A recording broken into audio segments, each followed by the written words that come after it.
मोनसे गोजोनथाव खौरां सालाकाटि दगरपारा ओनसोलनि रेजु बरगयारि बिथाङा 455 नम्बर लाखिना अल आसामाव 1588 रेंक लाखिना उथ्रिसार जानो हाना MBBS फरायनो थाखाय खाबु मोनबाय।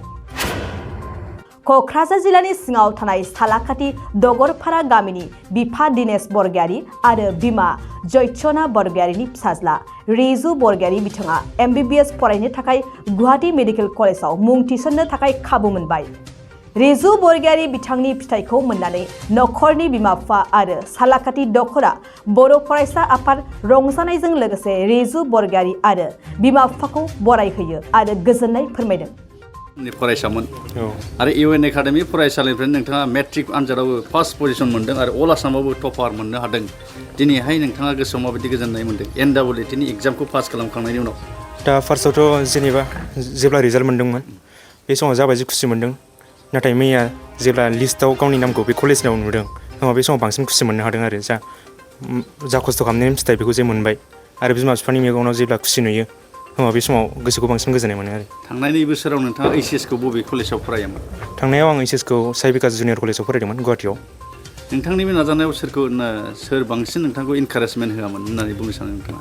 फार्स्टआवथ' आंनि गासै फेमिलिखौ बुंनो सानो, जोंनि बाबा जाय फाइनान्सियेलि जोंखौ बिराद हेफाजाब होदों आरो जोंनि आबै मामा आरो आंनि बिब' दं सिस्टार, बेबो जा मेडिकेलनि थाखाय आंखौ थुलुंगा होदों, इन्सपिरेसन होदों आरो आइनि खस्थ' बेखौ आं थेंक इउ होनना सानो आरो। बर' बिजोंजों फरायनानै जेबो नोंथाङा दिनै डक्टर जानो थांगासिनो दङ, मा बुंनो सानो? बेखौ बुंनो सानो आरो जा मिडियामा जेबो हेंथा होआ, जास्ट नोङो माखौ फरायनांगौ बे कम्पिटिटिभ एग्जामा नोंनि एग्जाम टेकिं एबिलिटिसो, नोंनि बेयाव नलेजनि सायाव नङा बियो। नों एग्जामखौ बोरै लिरनो हायो बे 3 घन्टायाव नोङो बोरै एग्जाम होनो हायो बिनि सायावसो सोनारो बियो। आं बेखौनो बुंनो सानो आरो आं आंनि 11-12नि एक्सपिरियेन्सखौ बुंनो सानो। दा आं ड्रप इयार लानानैसो खेबसेयावसो मोननो हादों नालाय, थांनाय बोसोराव आं बिराद मिस्टेक खालामदोंमोन आरो जायखौ आं एनालाइज खालामनानै नैबे ड्रप इयाराव रिपिट खालामफिनाखै। फार्स्टआव आं साइबिकास थांदोंमोन, बेनि उनाव मा जादोंमोन आङो कन्टेन्टफोरखौ बुजिनानै मोखासथ' लानो सेस्था खालामाखै, जास्ट आं बेखौ ब्लाइन्डलि फरायनो ट्राइ खालामदोंमोन आरो बे समाव मा अबजेक्टिभ आरो साबजेक्टिभ बिनि डिफारेन्सखौ हमनो हायाखै। स' ओरैनो फरायलांबाय थादों, कुइसन प्रेक्टिस खालामाखै, बेनि थाखाय आं लास्ट इयाराव 289 मोनदोंमोन आरो ओंखायनो जायनि थाखाय एबार बेवहाय साबसिन मार्क केरि खालामनो हादों। आरो बेनि उनाव लकडाउनबो जाना होबाय, फरायनाया ओरैनो लस थांबाय, बेखौनो गोसोआव दुखु मोनदोंमोन आरो बेनि उनाव जेब्ला रिजाल्टआ फैबाय लास्ट इयार 289 मोनबाय, होमबाबो आं एसे कनफिडेन्टमोन आरो एबार ट्राइ खालामथारगोन, मोनथारगोन। जास्ट एग्जाम होबाय थानांगौ आरो जेब्ला नोङो बे कम्पिटिटिभ एग्जामनि थाखाय ट्राइ खालामो होमबा नोङो एग्जामा मास्ट, बिनिफ्राय नोङो गावनि पटेन्सियेलखौ मिन्थिनो हायो आरो। स' आं दा पटेन्सियेल कनसेप्टआव कचिं लादोंमोन बोसोरसेनि थाखाय। स' बेयाव बिसोरो टाइम टेबोल बानायना होयोमोन, कुइसन पेपार होयोमोन, DPP होयोमोन। दा बेखौनो ब्लाइन्डलि फल' खालामोबा आरामसे क्लियार खालामनो हायो, मानो होनबा ST फोरना रिजार्भेसन दङ, बिनि थाखाय जोङो एसे नाजानायनि गेजेरजोंनो हायो आरो। Thank you. बिथाङा बे बिथिङाव सालाकाटि दखरा एबसुनिफ्राय माबायदि गोजोननाय फोरमायनो सानो आरो? गिबियाव आं नोंथांमोननि निउस चेनेलनिसिम साबायखर जासिबाय आरो आङो सालाकाटि दखरा दुलाराय बर' फरायसा आफादनिफ्राय जोबोद गोजोननाय जासिगोन जोंना फंबाय रिजु बरगयारिनिसिम, जाय बिथाङानाखि थांनाय 2019 सनाव बर' बिजोंनिफ्राय बर' मिडियामावहाय अल आसामनि गेजेरावनो टप जानो हादोंमोन।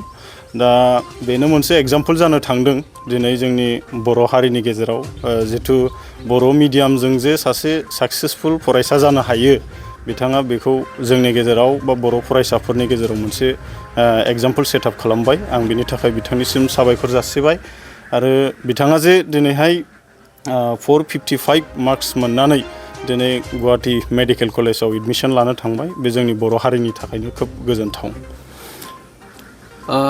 बेनो जोङो सिगां समनिफ्राय दायो जोंनि फरायसाफोरा कनसियासनेसा बांसिन जाबाय आरो सिगाङाव जोङो एमलेसमोन, दायो जोंनि फरायसाफोरा जोंनि गासै बर' रायजो राजानि नाजानायनि गेजेराव बे मोनसे एवारनेसा बयनिबो गेजेराव इनफ्लुयेन्सा फैबाय। जे फंबाय रिजु बरगयारियानो बिनि मोनसे एग्जाम्पल। बिथाङा जे बै समाव जेला HSLC आनजादाव आसामनि बिथोरावनो बर' मिडियामजों टप पास जादोंमोन, बिथाङा बै समावबो होनदोंमोन जे गाव डक्टर जागोन आरो बेनि उनाव बियो गाव UPSC क्रेक खालामगोन आरो बेनो साक्सेसनि लामायाव थांगासिनो दं। आं बेनिफ्रायनो मोनसे बाथ्राखौ जोंनि लाइमोनफोरनि गेजेराव रोखा खालामो जे एम लानानै जेब्ला डेडिकेटेडलि नाजायो अब्ला गासिबो बुस्थुआ जाफुंनानै फैयो।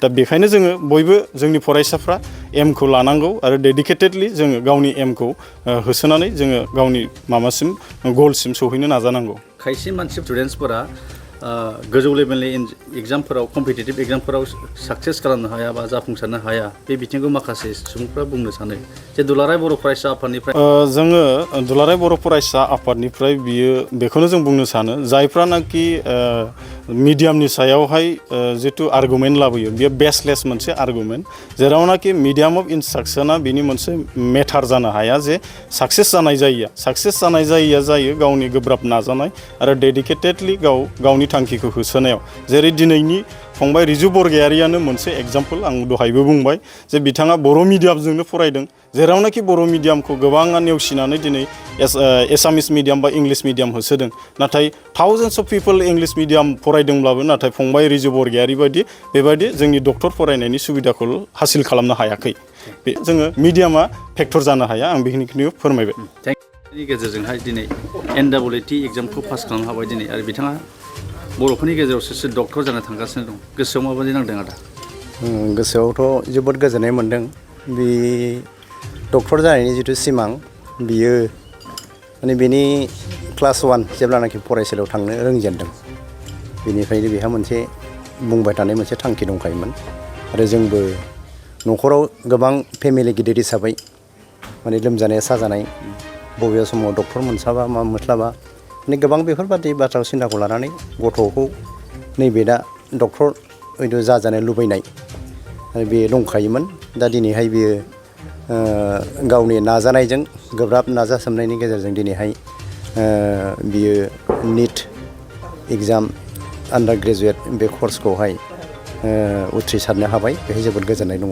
जोंनि ससाइटियाव डक्टरखौनो सेकेन्ड गड होननानै बुंब्लाबो बांद्राय बुंनाय जानाय नङा। दिनै रिजु बरगयारिया बे बिथिङाव थांगासिनो दङ जे नोंथाङा माबोरै खस्थ' खालामनायनि गेजेरजों आरो माबोरै नाजाथाबनायनि गेजेरजों बे बिथांखिखौ लानो नाजाया?